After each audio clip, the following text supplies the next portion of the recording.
నిర్ణయాలు మేము చేస్తే అమలు చేసేది మీరు. మీరు వేరు, మేము వేరు కాదు. మనందరం కలిస్తేనే తెలంగాణ ప్రభుత్వం. కాబట్టి సరిపోనోళ్ళు, కుటుంబ సభ్యులందరూ ఉమ్మడి కుటుంబంలో కలిసి ఉంటే అసూయ పడేవాళ్ళు, కడుపులో విషం ఉండేవాళ్ళు, వాళ్ళ కళ్ళల్లో ఒక రకమైన ద్వేషాన్ని నింపుకొని మన వైపు చూసేవాళ్ళు ఎప్పుడూ ఉంటారు. దేవతలు యాగాలు చేసినప్పుడు శుక్రాచార్యుడు రాక్షసులకు కులగురు, మారీచుడు లాంటి రాక్షసులు దేవతలు చేసే యజ్ఞాలను ఎప్పుడు భగ్నం చేయడానికి ప్రయత్నం చేస్తూనే ఉంటారు. అట్లనే ఈరోజు కూడా ఒక శుక్రాచార్యుడు ఫామ్ హౌస్లో ఉండి మారీచుడు ఇలాంటి రాక్షసులు అసెంబ్లీకి వచ్చి దేవతలు చేసే యాగాలను యజ్ఞాలను భగ్నం చేయడానికి ప్రయత్నం చేస్తూనే ఉంటారు. అది పురాణాల నుంచి ఈరోజు ప్రజాస్వామ్యం వరకు మనం కళ్ళతో చూస్తున్నాం.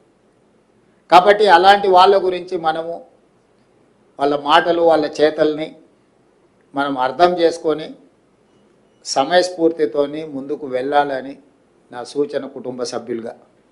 అదేవిధంగా సమస్యలు పేరుకపోయినాయి. తెలంగాణ రాష్ట్రం వస్తే మన సమస్యలకు శాశ్వత పరిష్కారం దొరుకుతుందని అనుకున్నాం. కానీ ఆ సమస్యలు మరింతగా పేరుకపోయి జటిలంగా మారింది.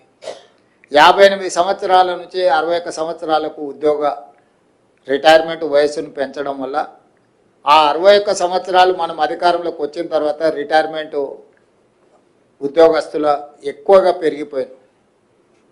రిటైర్మెంట్ బెనిఫిట్స్ గత ప్రభుత్వం చెల్లించకుండా 11,000 పైగా కోట్ల రూపాయల భారాన్ని మా మీద ఇచ్చిపోయారు. అదేవిధంగా కాంట్రాక్టర్లకు చెల్లించాల్సిన బిల్లులు, ప్రభుత్వానికి సరఫరాలు చేసిన వాళ్ళ బిల్లులు దాదాపుగా 42,000 కోట్ల రూపాయలు బకాయిలు పెట్టారు. ఇవే కాకుండా సింగరేణి సంస్థ దగ్గర బొగ్గు కొని విద్యుత్ శాఖ దగ్గర రైతులకు ఉచితంగా విద్యుత్ సరఫరా చేసి ఇట్లా ప్రభుత్వంలోనే ఉండే కార్పొరేషన్లకు కూడా వేలాది కోట్ల రూపాయలు, దాదాపుగా 1,11,000 కోట్ల రూపాయలు బకాయిలు బ్యాంకు లోన్లు కాకుండా బ్యాంకులలో తాత్కాలికంగా దీర్ఘకాలికంగా తెచ్చిన అప్పులు 7 లక్షల కోట్ల పైగా పెట్టి 1,11,000 కోట్ల రూపాయలు. Subscribe us and press the bell icon for more interesting updates.